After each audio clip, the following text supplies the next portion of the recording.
Welcome back guys, balik lagi bersama Egan di sini. Aduh, wih kali ini nyobain Aerox. Oh langsung. Wih, boleh lah nanti. Yo man, kali ini Egan berkesempatan nyobain Yamaha all new Aerox. Gila, keren banget ini. Riding position kalau dibanding NMAX, stangnya tuh berasa lebih rendah ya. Gua nggak berani sih ini bawa belok banget. Pertama gua nggak pakai sarung tangan. Terus ini ban masih standar. Gua nggak tahu bannya tuh pakai apaan. Gila, itu mobil sembarangan banget nyalip. Yang ini versi tertingginya versi apa ya? S ya? Atau bukan? Kan ada versi yang rendah, S ya kalau nggak salah, S, R. Terus yang ini yang premiumnya gitu, yang paling tingginya. Jadi dia kuncinya udah keyless, sama kayak Suzuki GSX-R. Dan mesinnya responsif sih ya. Yang gua rasakan kayaknya settingan mapping ECU-nya tuh beda sama NMAX. Dan feel-nya tuh dia lebih kecil gitu dibanding NMAX. Soalnya kan kalau NMAX ada bodi depannya lagi tuh. Wih, gila, ada Harley, ada CBR juga. Tapi gimana ya, ini shocknya stiff sih ya, lumayan kaku kayak NMAX. Tapi kayaknya lebih kaku lagi yang ini. Dan yang gua rasakan distribusi bobotnya tuh ada di belakang. Gimana ya? Jadi kalau lu ngerem tuh kayak langsung zet gitu loh. Jadi kayak belakang tuh lebih nungging, lebih tinggi, depan tuh lebih rendah. Dan enak sih buat manuvernya. Gue mau nyari spot buat beauty shotnya dulu nih. Holy crap, bukannya ngesen bangke.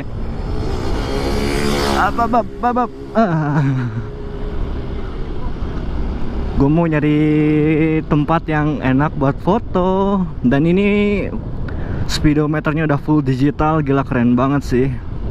Warnanya backlight gitu, jadi hitam dasarnya dan tulisannya warna putih. Terus apa lagi ya, spion persis banget sama kayak NMAX. Dan ini minusnya nih, minus di Yamaha Aerox, di semua varian tuh rem belakangnya masih tromol biasa, bukan disc brake. Kayak NMAX kan, NMAX sudah disc brake belakangnya. Meskipun jadi ini versi tertinggi tuh udah ada ABS-nya, tapi cuma satu channel, cuma buat ban depan. Sedangkan ban belakang tuh nggak ada ABS-nya. Yalah, bagaimana lu modul ABS bisa bekerja, orang belakangnya aja tromol. Terus apa lagi ya? Gue suka banget sih ini, kokpitnya tuh bener-bener modern banget, stylish banget. Ada odometer. Terus ini ada tombol di tengah nih. Ada trip A. Oh enggak, tripnya cuma satu doang. Terus ada fuel consumption-nya. Ini 1,7. Oh, jadi yang ini yang secara real time ya. Tapi ini joknya sama aja sih kayak NMAX. Cuma riding posisinya beda. Kalau Aerox tuh badan lu lebih kayak sedikit ke depan. Kalau NMAX tuh lebih kayak cruiser gitu, yang rada tegak tapi rada ke belakang, nyantai. Dan ini nggak bisa selonjoran kakinya. Apalagi ya nih, knopnya tuh kayak knop kompor gas. Aduh, tapi keren sih. Kalau NMAX kan kalau buka tangki, aduh becek, sorry temen gua, motornya jadi kotor. Oh no, sini bagus, sini aja deh. Jadi gua mau beauty shot dulu di sini. Hop. Oke, balik lagi. Jadi cara penggunaannya, bentar, gua mau ngasih nunjuk kuncinya. Nah, ini jadi kuncinya tuh kecil banget, bisa dimatiin kayaknya dari sini. Jadi matiin fungsi si remote biar nggak kedetek sama sini. Biar irit baterai juga sih. Kecil ya. Dan materialnya rada cipis sih. Ya wajar, motor 150 cc. Jangan samain immobilizernya kayak apa ya? Kayak Ducati Diavel gitu-gitu.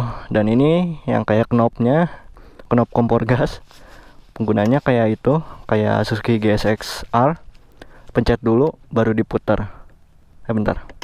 Pencet dulu baru putar. Kalau posisi open lu bisa buka full tank. dan seat joknya. Beda kayak NMAX, kudu cabut kunci dulu kalau mau buka tangkinya. Lebih bagus jadinya. Dan finishingnya lumayan rapi ya, untuk ukuran motor yang jatuhnya bukan big bike ya. Bagus. Dan ini udah ada stop and start system. Jadi dia bisa mati sendiri kalau di lampu merah. Dan ini motor listriknya yang udah nyatu sama alternatornya. Nah, jadi jalanannya kotor.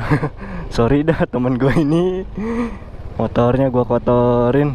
Jadi dia ini sistemnya bisa mati kalau lu keadaan lampu merah. Matinya otomatis, dan ketika untuk nyalain lagi itu ya kayak motor biasa lainnya yang ada sistem ini, tinggal puter gas langsung nyala lagi mesinnya. Dan itu nyalanya halus banget, beda banget sama NMAX yang masih pakai motor listrik konvensional, jadi berisik ketika untuk starternya. Tapi NMAX motor listriknya tuh nggak terlalu berisik sih ya. Terus apa lagi ya? Switchnya mirip sama NMAX. Ini juga sama, enteng. Dan apa lagi ya? Itu aja sih kekurangannya. Yang di sisi pengereman, rem belakang masih tromol. Jadi ABS-nya pun cuma untuk ban depan doang, ban belakang tidak. Dan settingan ECU-nya juga gua rasa sih rada berbeda ya. Aerox lebih responsif, kalau NMAX tuh lebih smooth gitu, lebih halus. Tuh, jadi dia langsung naik ketika langsung lu geber. Bukan geber ya, istilahnya langsung buka gasnya lumayan dalam. Enak sih ya manuvernya, stabil gitu.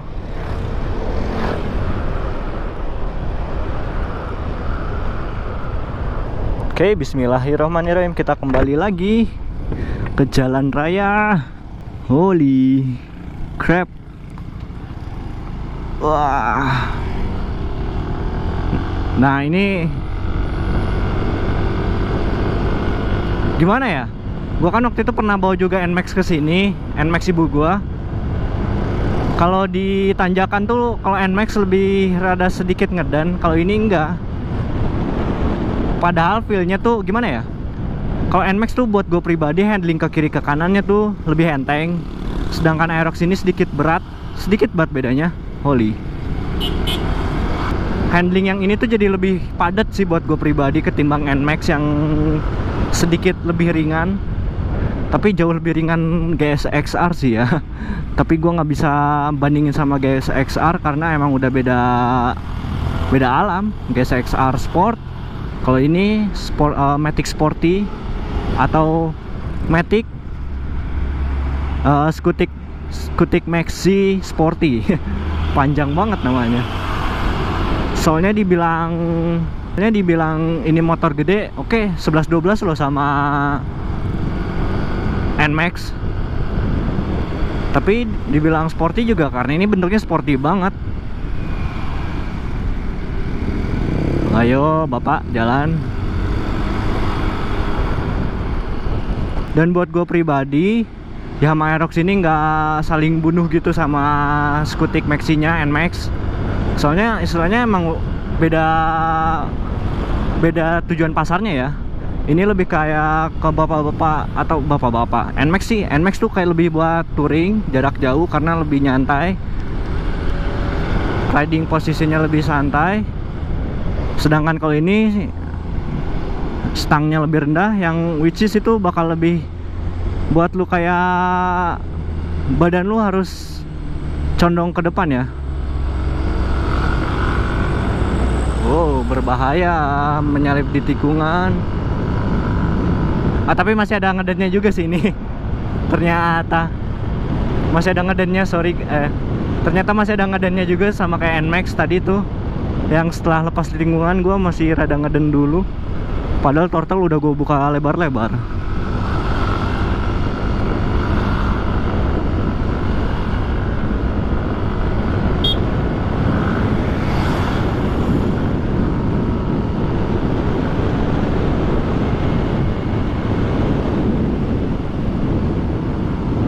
Tapi yang gua nggak suka ini dari motor ini, dia bobotnya tuh langsung ke depan gitu sih. Distribusi bobotnya tuh kurang seimbang antara depan dan belakang. Buat gua pribadi, buat nikung gini kurang pede. mau masuk tikungan, sorry maksud gue. Jadi ketika lu mau masuk tikungan dalam kecepatan tinggi, gue kurang pede. Soalnya ketika sedikit braking aja langsung bobotnya ke depan. Satu minus sih buat gue ini. Tapi gila selebihnya coy, mantep. Waduh, gue ngerekam pakai 4K lagi. Nah, tuh jadi pas braking langsung bobotnya ke depan gitu.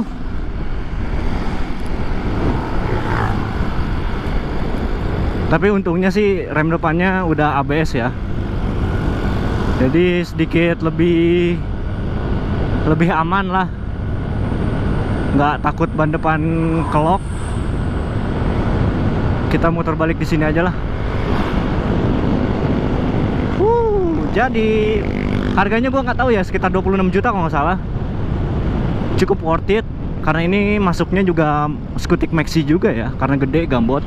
Fitur yang paling gue suka tuh dia udah keyless kuncinya. Dan untuk varian R-nya tuh yang varian racingnya gitu, R atau S ya gue lupa. Meskipun nggak keyless tapi shock belakangnya dia adjustable, ada tabungnya gitu. Sayangnya lagi, kenapa yang di varian termahal ini shock belakangnya tuh nggak dikasih adjuster gitu, yang dikasih tabung, tapi malah dikasih shock biasa yang kayak varian terendahnya. Itu minus banget sih.